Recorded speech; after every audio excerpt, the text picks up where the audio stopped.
Hello, everybody, welcome. Rosa Psychic Investigator, hello, everybody, welcome. Rosa Psychic Investigator. So, I hope you guys are doing well. I know I've been absent, but it's been, you guys know I'm in Brazil. I have delayed my return by a month. I'll be back mid-February. But I'm here because because of my parents, right? I'm helping in their, they're elderly, and there's a lot to do here as far as anything from their medical care to a lot of legal issues and financial things, paying their bills, managing their various uh, things that are happening. So it's here in the U.S. as well. So it's a transition, right? It's life. Parents get older, and culturally, where I come from, you don't abandon your parents. I'm not saying that in the U.S. people abandon their parents, but over here, even legally, children have a bigger responsibility towards their parents when they get older. So, so the doctor that their main doctor here had called me when I was in New York a couple of times to say that I had to be there. I had to come here and help deal with some of the situation. They're well. I mean, their health is okay, except that the mind, is getting more confused. But there's so much to manage, right? I had to fire a caretaker that comes here sometimes. Like she was coming here a couple times a week, but the point is, it's a lot. It's a lot to do, and and again, transitioning to a new role that I haven't had before. So, and they're not easy people. So that's what I'm doing. That's what's going on. And then of course, right, the situation in the US is very, very complicated. And I can pick up also, everybody is very stressed out, of course, right? But I just think sometimes I have limited bandwidth, right? I haven't been doing readings in a really long time. I think I may have something coming up because my calendar was mistakenly open. I have to cancel that because I haven't done that in a long time and I don't plan to do it. But it's interesting, right, with your parents, when with one's parents, let's say, you really you have to prioritize. And I used to be open somehow to, like, talking to people a bit more. I'm just not. I don't have the bandwidth to be, to extend too much to others. So it is what it is, right? I'm sure you guys understand. So I'm fine. Like I said, everything is okay. But I just, again, I needed the break because I'm so busy all the time now. I know some people use the word vacation. It does not feel like I vacation at all. In fact, I'm busier than I was in New York.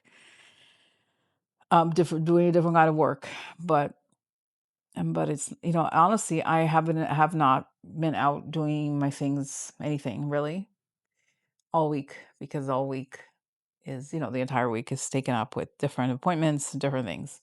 So that's why, that's what's going on. Okay, everybody's okay, but it's a transition to a new stage of life. All right. Okay. So that's that. I just want to also mention something that it's sad really about the US, like being abroad. I would, it's sad to say this, but I've been to a couple, like I've been to the doctor that they have here.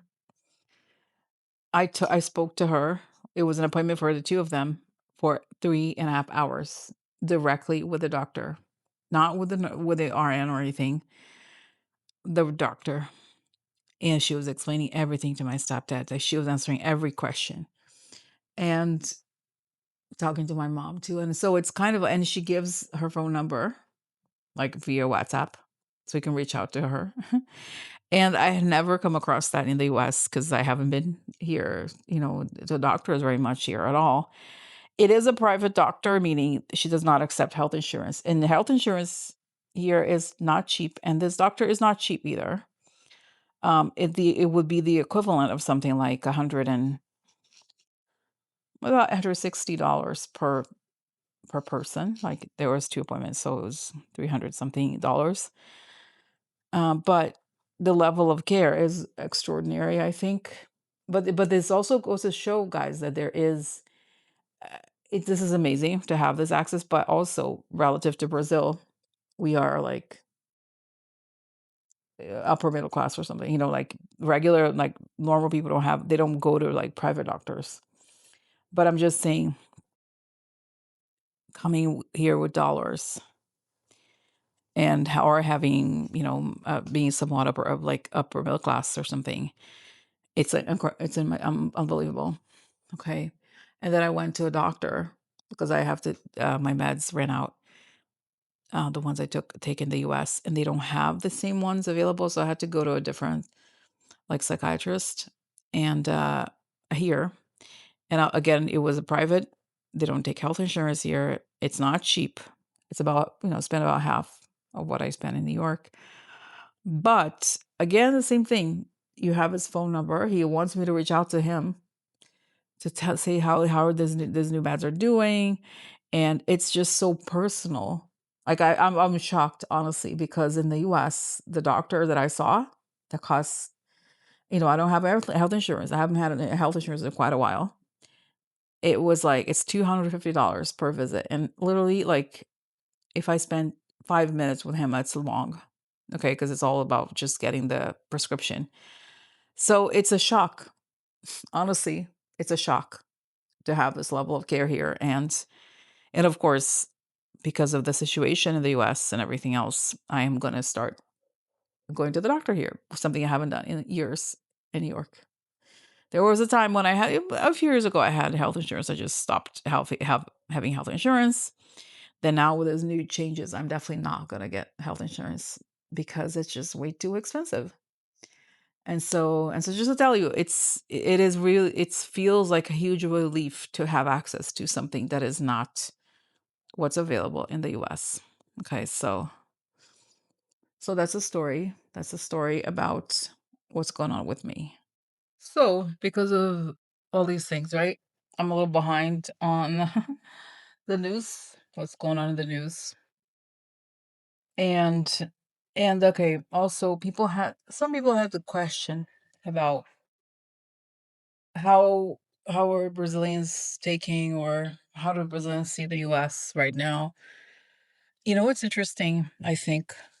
Um First of all, Brazil has this very powerful news channel that does all the famous soap operas. With the internet exploding, most people don't watch it anymore, so it's not as like predominant. But you see everything they talk, everything that Trump says, it's like they repeat, they talk about it.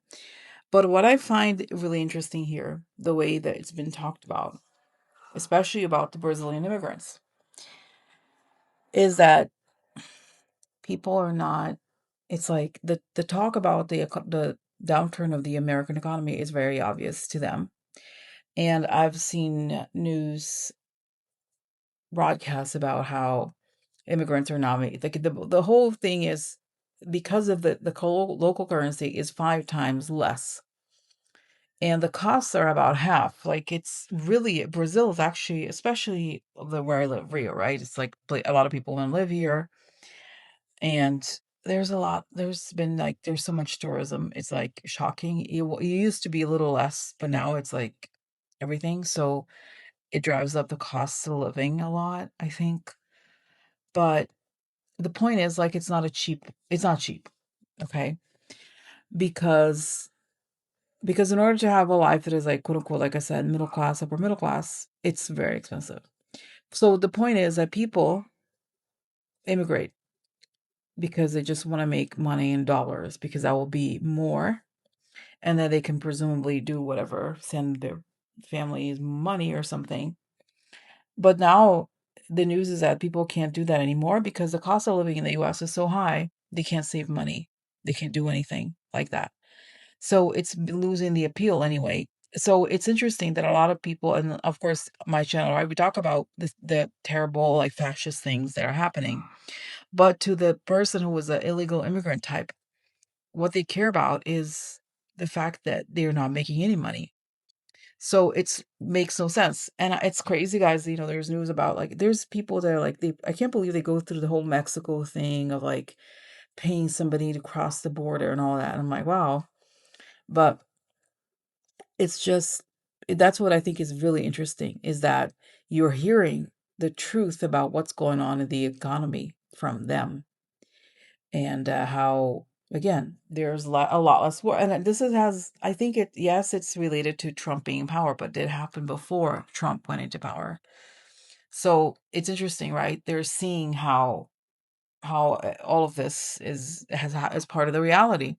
And as we know, for people who are not illegal immigrants, right, average Americans, average even citizens, they're experiencing this, and it's trickling down, right, to the immigrants, the immigrants meaning the illegal ones. And even there, they interviewed somebody who was like, he was a legal immigrant, and he was like, I think he had some kind of like he was a very specialized mechanic for I think like car companies. I don't quite understand it, but he said that again, the same thing. He would be high. He would go spend some time in the U.S., but then he would come back as like, it's not worth it. The cost of living while I'm there is just too high. So it's just not as advantageous as one might have thought. So interesting. It's interesting. It's just very interesting. So, so that's the story, right? And just the other thing too, that to finish this conversation about economics, the sad reality is, like, as I think some of you know, that I lived in Brazil. I went back in the 2010, and I came back 2013 or 14, and it was really hard because I tried to work here. I wasn't successful. I was doing some other creative things that were not, I couldn't support myself. Now that I'm making money in dollars, it's much easier, right? And that's the dream. This is what's interesting. The dream used to be that people would, I guess, immigrate and make more money, but now the dream is to have a remote job, kind of like what I have in a way, right? Because then you can have the like you can make money in dollars, but and that way that's how you can afford the cost of living here. Okay. So that was the informationals. Okay, now let's go finally into the the reality. All right, so let's go into other news. So let's get started. And let's do protection. Like to ask for protection, a beautiful ray of light coming on top of my head as I breathe in. I fill my lungs as I breathe out. I create a circle. I create a circle. I step into it. I step into it. I feel protected. I feel connected. I like to ask that information come only from the highest sources, that it create the good and only the goodness. So it is. Okay. So let's get started. Now, I've kind of not pre-filled, like kind of like separate created like videos, quasi videos before I took the break, but I haven't had a chance to finish those. But we're gonna look at just some things I've seen. And again, guys, like I said, I am a little bit behind on all the details, all the things that are happening. I did see that Trump is, of course, is tripling, doubling down on the whole Greenland thing. I've done a video about this that is consistent. It hasn't changed. This was like probably a week ago that I did a video on this. But now Trump has done some sort of tariff against the countries that are saying that the U.S. they're against the U.S. obviously, but wanting to attack, to just take over Greenland, right? Which is so creepy and weird and wrong. But like someone brought up the issue of NATO, right? Like again, it's like the thing that I have said before a long time ago, that it will all go down when he decides to use the military to eventually like go help Russia, right? He's already harming Ukraine actively. And this is a situation that sets up NATO against the US, right? And so it's the perfect situation to just put pressure, right? To like to make the US military, if anything, do something. They haven't done something up to now, I guess. But let's see what's going to happen with the situation now that Trump's is putting more and more pressure. And let me actually look at the headline here just 1 second. Guys, like I said, it's crazy. It's crazy because, you're being in the US, of course, it's 100 times worse to see this. But being here, like I said, I have the pressure aspect here. All right, so yeah, Trump announces new European tariffs over Greenland standoff, angering allies, right? So we know that that's the issue, right? That's what they want, is to anger Europe and to give more and more power to weaken NATO and to give more and more power to whatever. All right, so what's going to happen with these like tariffs and NATO?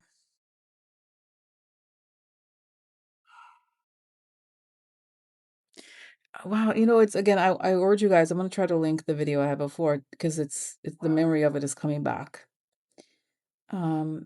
So I'm remembering the video I did where I saw that Trump would be like, oh, lecturing like this and blah blah blah, and then he's doing all these things. I'm gonna do this. I'm gonna do that. I'm gonna attack. I'm gonna do that. And then these soldiers come from undercover and shoot. But I don't mean shoot like that hurt him or anything. It's just that Europe defends itself. Okay, that they don't let it pass. And then as soon as they do that, then the whole thing collapses. Right? So finally when they defend the interests of both Denmark, Greenland itself, and Europe, then the whole thing collapses almost as if it were like a mind game for them, right? Psyops.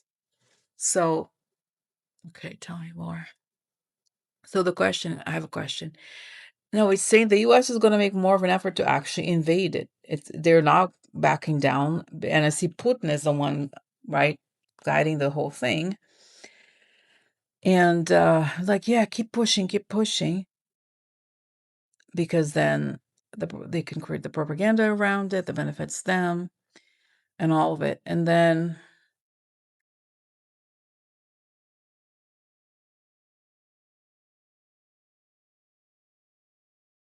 tell me more. What's going on?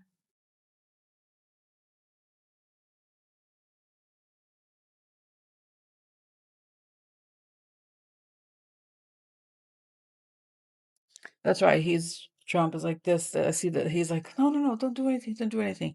And then I see also our military, somebody inside, not somebody, I've said this so many times. I'm only repeating myself here. I don't see it lasting. I don't see. So let me ask the question directly: is the U.S. going to succeed in doing whatever they want with Greenland? No. Is it going to happen? They're like, they're trying to buy it. They're trying to claim ownership of it, even though nobody wants to. No, no, they will not. And I see that there's citizens over there with guns being like, get the hell out of here, man. Whenever I invited you over. So it flops. And then it seems like they all flop because the whole thing is, honestly, they want to change the world order, and it's all an operation. It's not a government. Does it make sense? It's like this massive trolling aggression against the world that accomplishes nothing, really nothing, right? So, but it's like it's a matter of somebody having balls to do something. So let me confirm here. So is NATO going to, yes, it's saying NATO is defending the territory. I have a question. NATO has done nothing so far about, for example, all of the drones, all about the cutting cables and all that. How is this different? Saying they're invading a territory, it's different.